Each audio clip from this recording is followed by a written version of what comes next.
आप देख रहे हैं चैनल नंबर कोलाज। इस चैनल से हमारा निरंतर प्रयास रहता है कि आप मैथमेटिक्स को अच्छी तरह से समझें और उसे पसंद करने लगे। इस प्रयास में हम आपका सहयोग चाहते हैं। डेरिवेटिव एक परिमाण है जो नापता है एक क्वांटिटी में होने वाले बदलाव की गति दूसरे रिलेटेड क्वांटिटी में होने वाले बदलाव के गति को। अगर हमें एक क्वांटिटी में होने वाले बदलाव की गति मालूम है तो डेरिवेटिव की मदद से हम दूसरे रिलेटेड क्वांटिटी में होने वाले बदलाव की गति निकाल सकते हैं। उदाहरण के तौर पर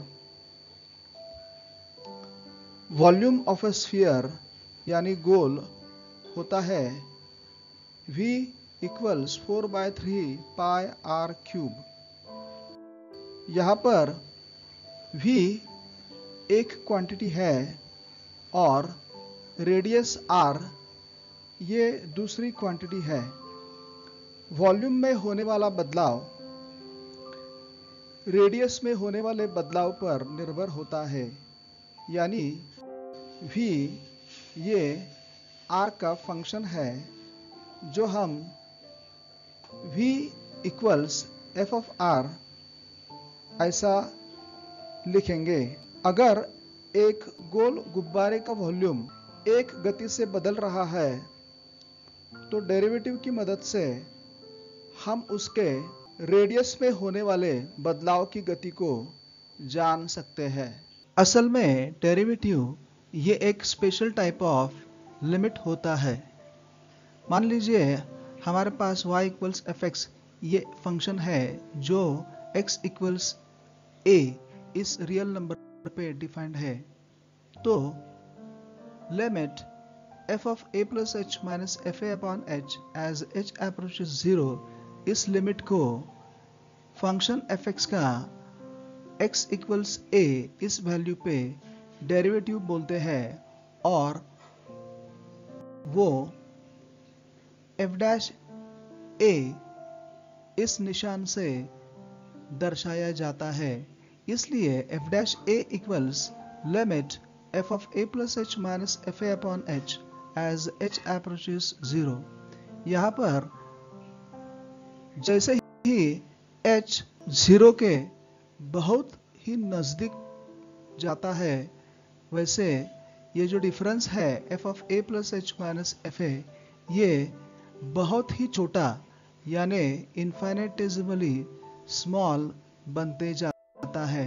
ये जो f डैश a है डेरिवेटिव ऑफ fx ये इंस्टेंट चेंज होता है fx में जब भी x की वैल्यू a होती है और f डैश a को इंस्टेंटेनियस चेंज बोलते हैं जो कि fx में होता है जब भी x की वैल्यू a होती है। अब हम डेरिवेटिव का मतलब ग्राफ के माध्यम से समझ लेते हैं। उसके लिए पहले y इक्वल्स fx फंक्शन का ग्राफ निकालते हैं।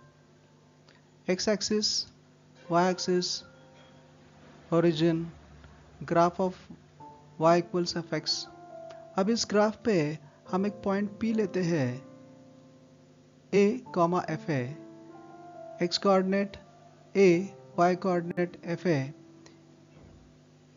इस P पॉइंट के बहुत ही करीब दूसरा एक पॉइंट Q लेते हैं a plus h, f of a plus h, x coordinate a plus h, y coordinate f of a plus h। Point Q point P से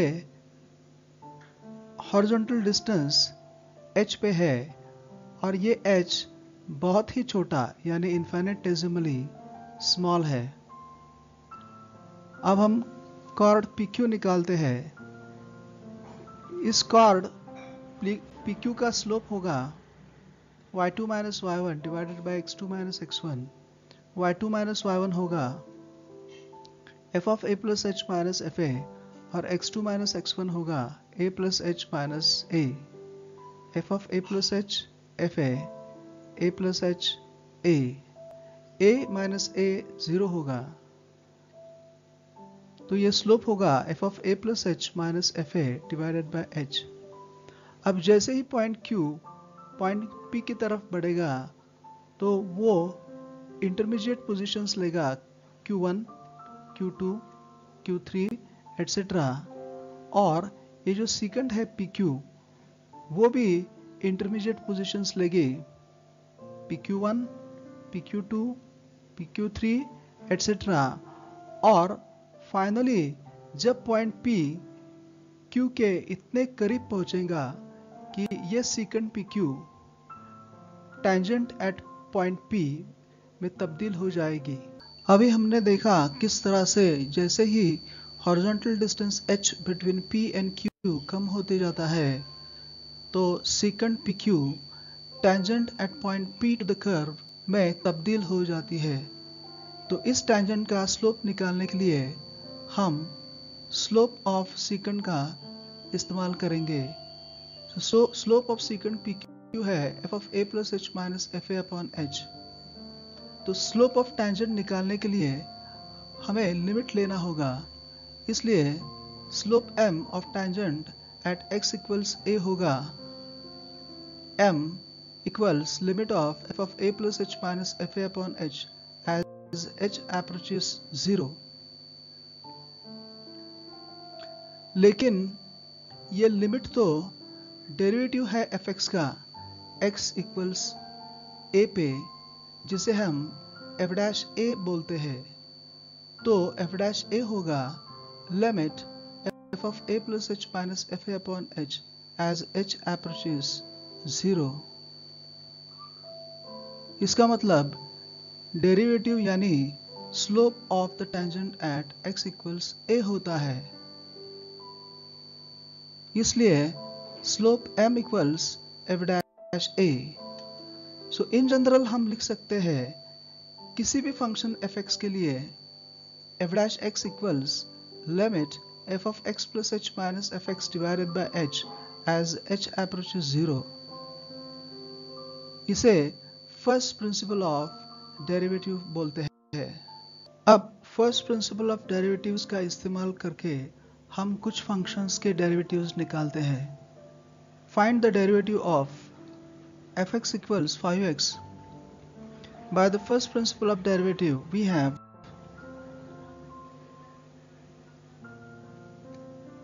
f dash x equals limit f of x plus h minus fx upon h as h approaches 0.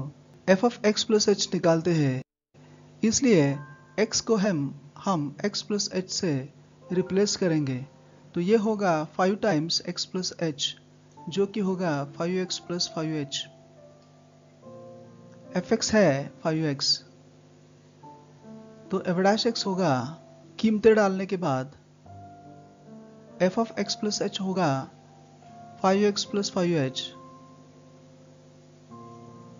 Minus fx यानी minus 5x। ये 5x इस 5x से cancel हो जाएगा, ये h इस h से कैंसिल हो जाएगा। Limit of 5 as h tends to 0 होगा 5। सो f डैश x होगा 5, यानी 5x का डेरिवेटिव होगा 5। Find the derivative of 3x square by the first principle of derivatives. f of x plus h निकालते हैं, इसलिए इस x को x प्लस h से रिप्लेस करते हैं। x plus h whole square होगा x square plus 2xh plus h square. Expand करते हैं। अब by the first principle of derivatives we have f dash x equals limit f of x plus h minus fx upon h as h approaches 0। कीमतें डालते हैं।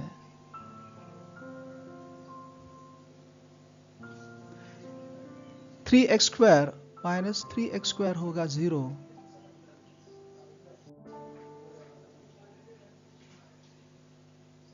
Six x h plus 3h square में से 3h common निकालते हैं।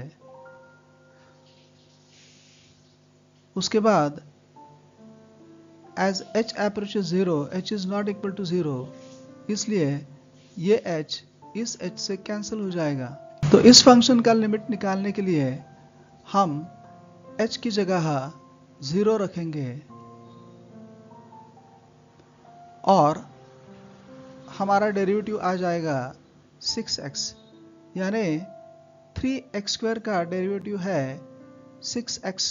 First principle of derivative का इस्तेमाल करके डेरिवेटिव्स निकालिए। fx equal sin x, f of x plus h निकालेंगे, इसलिए x को x प्लस h से रिप्लेस करेंगे। By the first principle of derivative we have f dash x equals limit f of x plus h minus fx divided by h as h approaches 0। कीमतें डालते हैं। f of x plus h के लिए sin of x plus h, f of x के लिए sin x। यहाँ पर numerator solve करने के लिए हम फैक्टराइजेशन फॉर्मूला इस्तेमाल करेंगे। sin c minus sin d equals 2 cos c plus d by 2 sin c minus d by 2। यहाँ पर x plus h c है और x d है, तो नेक्स्ट स्टेप में ये न्यूमरेटर बनेगा 2 cos c plus d by 2 c plus d by 2 multiplied by sin c minus d by 2 c minus d by 2। ये x plus x 2x होगा, ये x minus x 0 होगा। इस 2 को हम इस h के नीचे लिखेंगे तो ये बनेगा h by 2। उसके बाद इस फंक्शन को 2 लिमिट्स के रूप में लिखेंगे। पहले लिमिट का फंक्शन होगा cos of 2x plus h divided by 2 और दूसरे लिमिट का फंक्शन होगा sin h by 2 divided by h by 2। यहाँ पर ये पहला लिमिट हम सब्स्टिट्यूशन से सॉल्व करेंगे। इसके लिए h के लिए हम 0 लिखेंगे। ये दूसरा लिमिट जो है इसके लिए हमारे पास एक लिमिट फॉर्मूला है, limit of sin x divided by x as x approaches 0 equals 1। इसका इस्तेमाल करते हुए as h approaches 0 h upon 2 also approaches 0, therefore इस फंक्शन का लिमिट होगा 1। यहाँ पर ये इस 2 0 से कैंसिल हो जाएगा और हमें मिलेगा f dash x equals cos x, यानी sin x का डेरिवेटिव cos x होता है। Find the derivatives bye the first principle of derivatives. fx equals 5, ये एक कांस्टेंट फंक्शन है, इसलिए f of x plus h भी 5 ही होगा, क्योंकि यहाँ पर कोई x नहीं है जिसे हम x plus h से रिप्लेस कर सके। By the first principle of derivatives we have this limit। कीमतें डालते हैं। f of x plus h के लिए 5 और fx के लिए ये 5। 5 minus 5 होगा 0। As h tends to 0, h is not equal to 0, so therefore इसका लिमिट 0 होगा, इसलिए f डैश x होगा 0, यानी किसी भी कांस्टेंट फंक्शन का डेरिवेटिव हमेशा 0 आता है। अगला सवाल लेते हैं। fx equals under root x, f of x plus h होगा under root x plus h। इस x को x प्लस h से रिप्लेस करेंगे। By the first principle of derivatives we have this limit. कीमतें डालते हैं। f of x plus h के लिए रूट x प्लस h। अब ये न्यूमरेटर में रेडिकल टर्म्स है, इसके लिए इसके कॉन्जुगेट से न्यूमरेटर और डिनोमिनेटर को मल्टीप्लाई करेंगे। ये हो गया इसका कॉन्जुगेट। न्यूमरेटर का मल्टीप्लिकेशन होगा a minus b multiplied by a plus b, यानी a squared minus b squared. तो रूट x प्लस h का स्क्वायर होगा x plus h, root x का स्क्वायर होगा x, ये x माइनस x 0 होगा। As h approaches 0, h is not equal to 0, therefore ये h इस h से कैंसिल हो जाएगा। ये लिमिट हम सब्स्टिट्यूशन से सॉल्व करेंगे। इसके लिए इस h को हम 0 से रिप्लेस करेंगे, तो ये होगा 1 upon root x plus root x, जो कि होगा 1 अपॉन 2 रूट एक्स, यानी रूट एक्स का डेरिवेटिव है 1 upon 2 root x. Find the derivative of 1 upon x by the first principle of derivative. f of x plus h होगा 1 upon x plus h। इस x को x plus h से replace करेंगे। By the first principle of derivative we have this limit. कीमतें डालते हैं। f of x plus h के लिए 1 अपॉन x प्लस h और fx के लिए 1 अपॉन x। न्यूमरेटर सॉल्व करते हैं।